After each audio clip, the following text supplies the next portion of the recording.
Salut à tous, j'espère que vous allez bien. Donc alors aujourd'hui on se retrouve pour une nouvelle vidéo. Alors j'ai été obligé de la faire, voilà, parce qu'il s'agit tout simplement du bilan du CES de Las Vegas, CES 2019, voilà. Et donc ça, c'est la révélation de l'année 2019, je pense. Il s'agit de la nouvelle Mercedes CLA, voilà, donc tout le monde l'attendait. Alors ici présenté en édition 1, voilà. Je sais pas où est partie l'édition de base, mais bon, voilà. L'édition 1. Donc vous voyez qu'on peut voir, on a pas mal d'accessoires jaunes, en particulier ouais, surtout à l'avant et à l'arrière. Et notamment, ça entoure un peu les enjoliveurs. Voilà. Donc alors à l'avant, franchement, elle est nickel. Et oui, on a du jaune ici, hein. Et ouais, franchement, elle est super. Il n'y a vraiment rien à dire. Donc pour les motorisations, si je me trompe pas, je crois que ça commence à 109 chevaux. Pour se terminer à un peu plus de 300 chevaux, je pense. Enfin, voilà. Donc, bah, c'est tout ce que j'ai pu relever pour l'instant. Bon, la voiture, il faut dire qu'elle est sortie bah, il y a quelques heures. Quelques heures, donc voilà, c'était un peu compliqué de trouver des infos dessus. Voilà, donc on va passer tout de suite à l'autre chose qu'on a pu voir au CES 2019. Donc, alors voici le Rinspeed Mini Snap. Alors Rinspeed, en fait, ils ont fait ces trois trucs. Je vous explique. Alors, donc ici on a un châssis de voiture, donc vous voyez des roues, des phares, bon voilà. Alors là, on a une sorte de cabine, si vous préférez. Voilà, donc vitrée, avec des sièges, enfin, voilà, donc plus destinée aux passagers. Ah, et donc celle-ci, elle va servir à tout ce qui est marchandises. Donc tout ce qui est alimentaire, je sais pas, jouets, électroménager, enfin bref, n'importe quoi. Donc voilà, et donc franchement c'est pas mal. Mais c'est pas la première fois que Rinspeed présente ça, parce que là c'est le mini Snap. Voilà, pourquoi Snap, je ne sais pas, mais bon, je vais pas regarder. Mais voilà, il est petit, mais si je vous montre le Snap de base, il est comme ça. Alors attendez, voilà, ça se présente comme ça. Donc, ça se présente comme ça, voilà. Donc pareil, on avait un châssis, mais on n'avait qu'une cabine pour les passagers. Et puis là, donc Rinspeed, ce qu'ils ont fait, c'est qu'ils l'ont rendu plus petit. Voilà, ils l'ont rendu plus petit et accessible aux marchandises, voilà, tout simplement. Donc, j'ai pas réussi à récolter d'informations. Par contre, c'est électrique, non, normalement. Oui, c'est électrique. Voilà, donc on va passer à ce qu'on a pu voir encore. Donc, alors, oui, je voulais juste faire une petite parenthèse. J'aurais pas énormément, comment dire, de temps ces temps-ci, parce que, bon, voilà. Vous savez, hein, l'école. Donc, mais rassurez-vous, je posterai quand j'en aurai la possibilité. Donc, vous pouvez voir, je réagis pas tout de suite au quart de seconde sur YouTube. Mais voilà. Donc, c'est ça. Et puis aussi le CS, hein, je voulais juste préciser, il n'y a pas que des voitures, hein, et on a plein d'autres trucs, hein. C'est de la technologie, c'est tout ce qui est informatique et tout. Mais bon, moi, ça m'intéresse pas ces trucs-là. Mais le CES de Las Vegas, bah, c'est aussi bien aussi parce qu'il y a pas mal de choses en matière d'automobile, notamment des voitures qui sont présentées et des technologies qui sont présentées. Donc là, on va parler d'une sorte de voiture particulière. Alors c'est Hyundai qui fait ça. Hyundai. On a toujours tendance à dire Hyundai, mais ce n'est pas un i tréma. Ouais, j'avoue, je disais ça, je disais Hyundai. Tu vois, bon, apparemment j'avais mal. Non, je plaisante. Mais voilà, donc Hyundai, donc il s'agit du Elevate Concept. Alors Hyundai a appelé ça, euh, le programme de Hyundai en fait, c'est Cradle. Voilà. Mais bon, oui, je fais pas de parenthèse anglaise là parce que j'ai un peu la flemme. Mais voilà, donc en fait, c'est une sorte de concept, une sorte de capsule, comme sur le Rinspeed, sauf que là, en fait, vous pouvez voir qu'on a des roues. Attendez. Ah zut, petite bêtise. Voilà. Donc vous pouvez voir alors, qu'on a des roues ici, enfin, 4 roues hein, comme une voiture. Et en fait, ce concept peut marcher si vous préférez. Donc voilà, c'est super particulier, donc ça aide beaucoup mieux hein, sur les terrains qui sont pas tout lisses, hein, voilà. Mais bon, ça m'étonnerait fortement que ce soit réservé aux particuliers comme vous et moi, quoi. Ça m'étonnerait. Ouais, non, ce sera plus pour des trucs genre l'armée ou vraiment. Ouais, pour l'armée, les pompiers en montagne et tout, des trucs comme ça. Je pense vraiment pas que ce soit disponible par le particulier. Puis je pense qu'il faut un permis très particulier, hein. Je vais vous montrer ce que ça donne quand il est replié. Bah oui, sinon, parce qu'après, c'est pas super nickel. Donc quand il est replié, ça donne ça. Voilà. Donc c'est le même que je vous ai montré tout à l'heure, ça donne ça. Bon, comme ça, rien de particulier, mais bon, une fois qu'il est levé, certes, une fois que ses bras télescopiques, on va dire, sont sortis, ça fait bizarre. Et, mais franchement, c'est super balèze. Voilà, donc Hyundai Elevate Concept, il y en a plusieurs, il y a une version comme ça qui a été déclinée. On a aussi une version ambulance, mais bon, qui n'existe pas, hein. Je pense que ça a été fait par internet. Enfin, par internet, oui, ça a été fait virtuellement. Voilà. Une version ambulance, on a une image aussi avec une version taxi. Voilà, mais plus petite cette fois-ci, hein. Et alors attendez, celle-là, je sais pas si c'est. Ouais, je sais pas si c'est du réel ou du fake. Parce qu'elle ressemble fortement à celle-ci, mais non, je pense que c'est vrai. Donc, ouais, non, franchement, ça paraît bizarre, mais bon, après tout, l'idée est pas mal originale. Franchement, c'est sympa.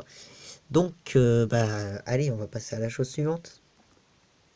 Alors, là, c'est pas une voiture qui a été révélée, mais plus une technologie, mais qui concerne les voitures. Donc, cette technologie a été révélée par Ford.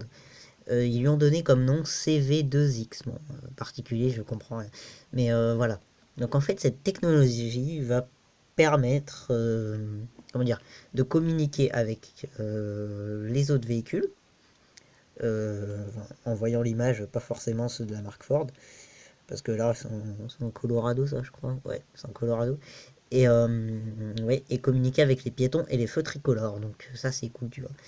Ouais, franchement, c'est pas mal. Bon, je sais pas après quels seront les bénéfices de cette technologie, bon, sécurité et tout, bon, bref.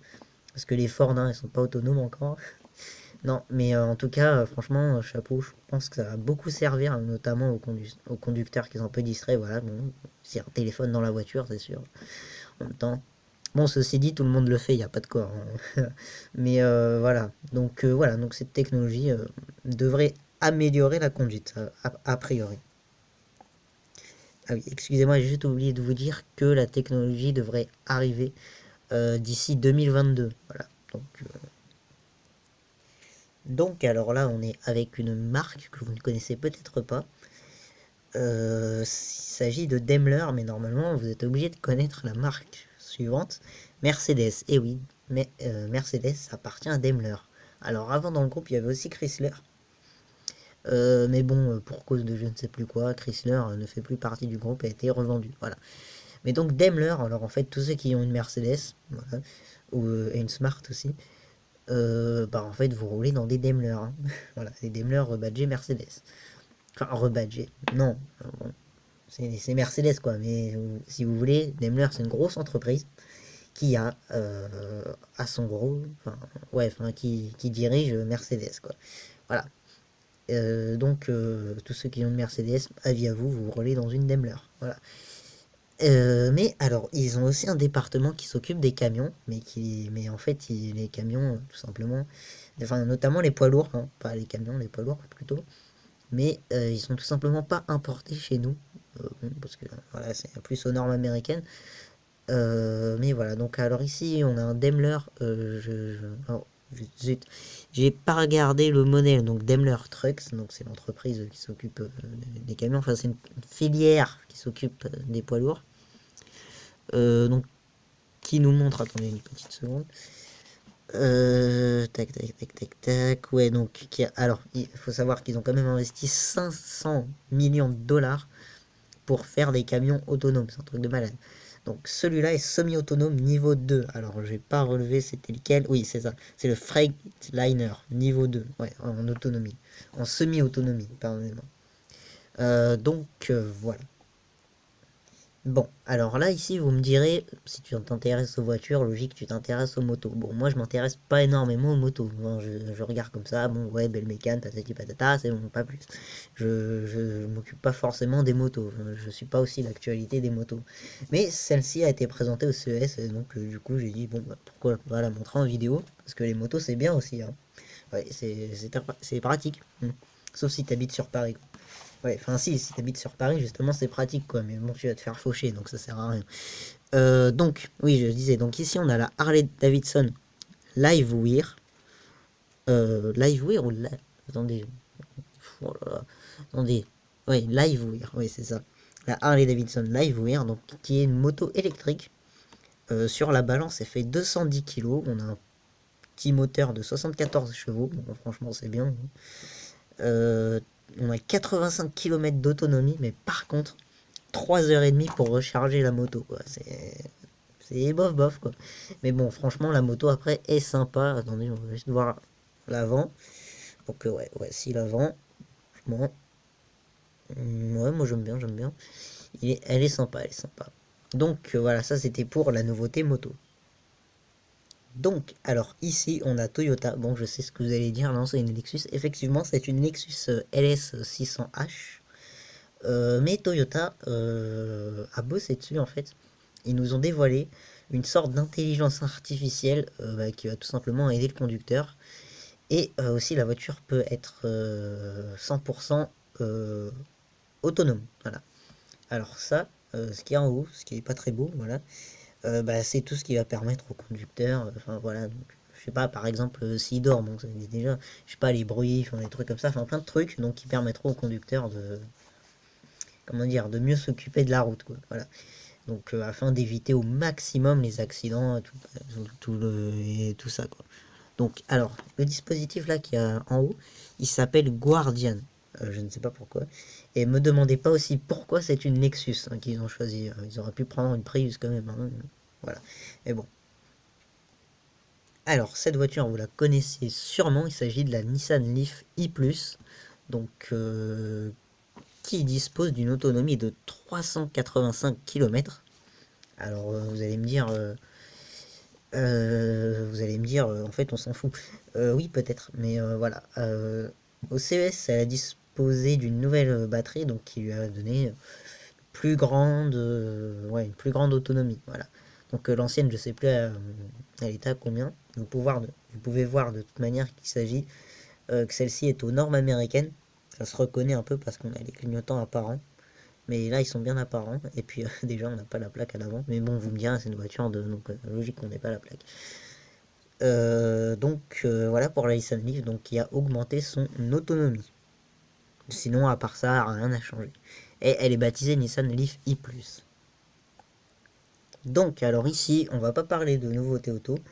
Bon, ouais, ici, c'est une BMW série 1. Oui, alors non, ce qui va nous intéresser, c'est ça, vous voyez, ce gros portique fait pour les voitures, en fait.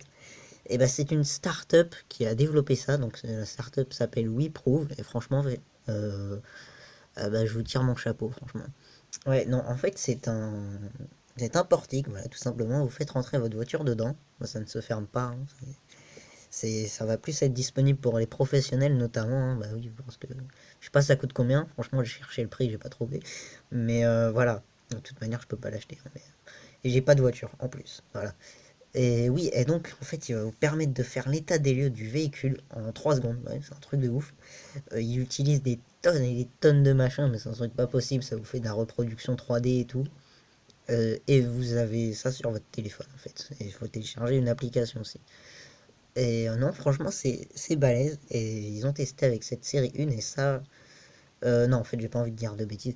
Mais voilà, je sais pas si ça a marché ou pas. Mais normalement, ça a marché. Bah, pour qu'ils le dévoilent, franchement. Pour qu'ils dévoilent ça, c'est que ça a marché. Donc, oui, ça a marché. Ben voilà. Et donc, sur ce, eh ben, c'est tout ce que j'ai pu relever du CES de Las Vegas. Donc, j'espère que la vidéo vous a plu. N'hésitez pas à liker, à vous abonner et à partager la vidéo aussi, hein, si vous avez envie. Et mettre un commentaire. Voilà. Donc, sur ce, bah, je vous laisse. Je vous rappelle aussi que bah, si vous ne recevez pas tout le temps des notifications de ma part, ne faut pas s'inquiéter. Mais voilà. Donc voilà, c'est tout ce que j'ai à vous dire. Et donc sur ce, salut!